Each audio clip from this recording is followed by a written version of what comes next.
শিমলাতলি গ্রাম। শীতের রাত, চারদিকে ঘন কুয়াশা সবকিছু ঢেকে দিয়েছে। অন্ধকারকে যেন আরও গাঢ় করে তুলেছে এই কুয়াশা। সময় তখন মাত্র সন্ধে 7টা, কিন্তু বাড়ির বাইরে মানুষের ছায়া পর্যন্ত খুঁজে পাওয়া দুষ্কর। গ্রামের ছোট বড় দোকান সবই বন্ধ হয়ে গেছে। শুধু হরিশ কাকার দোকান রাত 12টার আগে বন্ধ হয় না। তার চেহারা সবসময় হাসি খুশি, চুলে পাক ধরেছে, বয়স 50-এর কাছাকাছি, অবিবাহিত। গজি আর টুকটুকে ধুতি পরে তিনি সবসময় দোকানে গরম চা তৈরি করতে ব্যস্ত থাকেন। গ্রামবাসীরা সবসময় তাকে এই রূপেই দেখে এসেছে। হরিশ কাকা গ্রামের প্রাচীন চায়ের দোকানদার। ছোটবেলা থেকে দু ভাই রাজেশ আর ঋষি তার দোকানে আড্ডা দিত। সেদিন রাত ঠিক 8টার সময় রাজেশ আর ঋষি হরিশ কাকার দোকানে চা খেতে খেতে আড্ডা দিচ্ছিল। এমন সময় তাদের আরেক বন্ধু অজিত সেখানে এসে হাজির হলো। অজিতকে দেখে ঋষি মজার করে বলল, "কি রে অজিত, তোকে আসতে এত দেরি হলো কেন?" অজিত হাসতে হাসতে বসে বলল, "আর বলিস না, বাড়িতে একটু কাজ ছিল। যা হোক কাকা, একটা চা দিন।" অজিত বেঞ্চে বসে এক চুমুক চা খেল, তারপর জিজ্ঞাসা করল, "কাকা, আপনার দোকানের চা এত ভালো হয় কি করে?" হরিশ কাকা শুধু হাসলেন। ঋষি বলল, "ঠিক আছে কাকা, আজ একটা ভূতের গল্প শোনান না।" হরিশ কাকা কিছুক্ষণ চুপ রইলেন, কিন্তু অবশেষে বললেন, "ভূতের গল্প বলছি, তবে ঘটনা সত্য। তখন আমার বয়স 10-12। বাবা মা দুজনে এক সড়ক দুর্ঘটনায় মারা যান। পৃথিবীতে তখন আমি সম্পূর্ণ একা। দূর দূরান্তে কাজ খুঁজেছি, কিন্তু সে বয়সে কোনো কাজ পেতাম না। শেষে এই দোকানেই টেবিল স্টুল পেতে চা বিক্রি শুরু করি।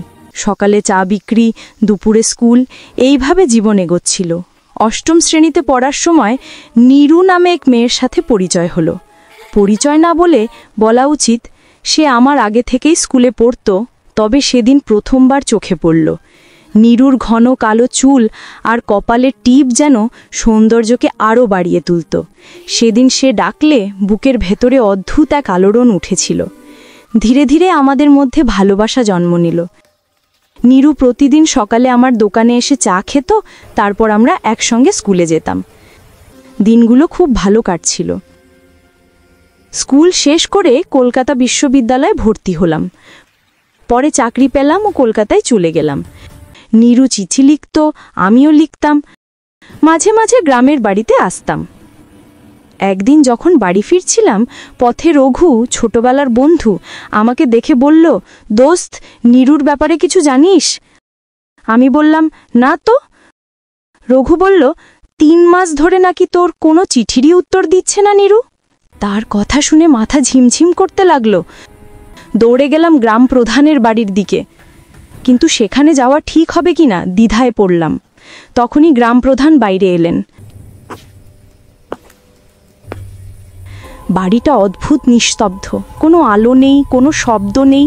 হঠাৎ যেন কেউ আমার কানে ফিসফিস করে নীরুর নাম ধরে ডাকছে। আমি ভয় সামলে ঘরের দিকে এগোতেই নীরুকে দেখলাম। একদম এলোমেলো চুল, মুখ কালো দাগে ভরা, চোখ দুটি পাগলের মতো স্থির।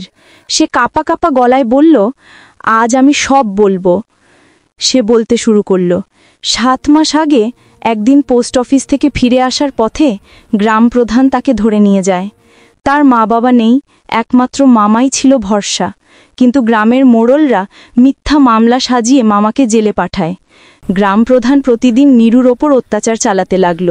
নীরু সব সহ্য করছিল, কারণ তার কাছে ফেরার মতো কেউ ছিল না। একদিন আমার পাঠানো চিঠি সে পায়, কিন্তু চিঠির ওপর তার চোখের জল পড়ে গাগ হয়ে গেছে। সে বুঝেছিল এই দুনিয়ায় কেউ তাকে সত্যিকারের ভালোবেসেছিল, কিন্তু তখন আর ফেরার পথ ছিল না। অবশেষে এক রাতে নীরু গ্রাম প্রধানের দুধে বিষ মিশিয়ে তাকে মেরে ফেলে, তারপর নিজেও বিষ পান করে।